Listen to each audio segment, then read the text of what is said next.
Samantala, puspusan na ang paghahanda ng mga lokal na pamahalaan sa probinsya ng Capiz sa harap ng banta ng Bagyong Tino. May detalye si Alex Lumaque ng Philippine Information Agency.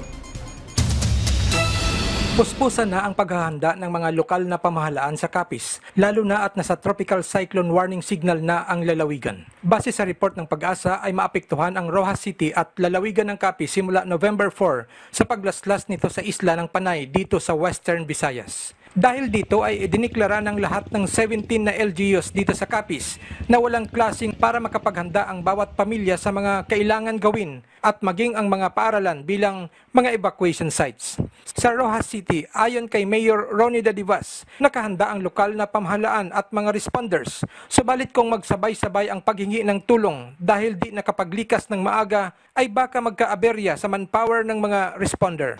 Para sa mga puluyan na human sa light materials, mga nag-i-star sa danger zone, labi na ang mga pumuluyo ang nag-a-experiensya sa baha, sang ramil, hugot nga ginapanugyan ang preemptive evacuation.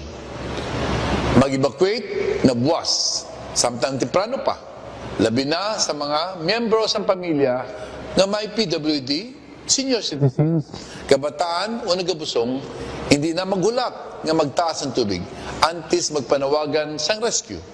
Buwas sa hapon, importante nga mag-evacuate na kita.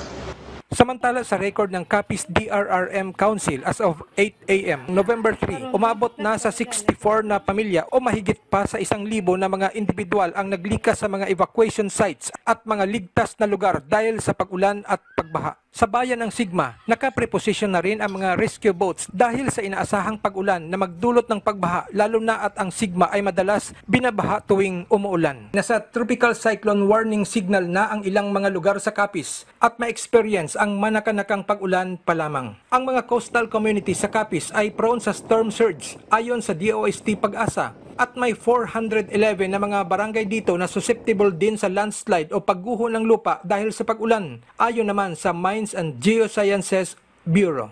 Mula rito sa Capiz para sa Integrated State Media, Alex Lumaque ng Philippine Information Agency.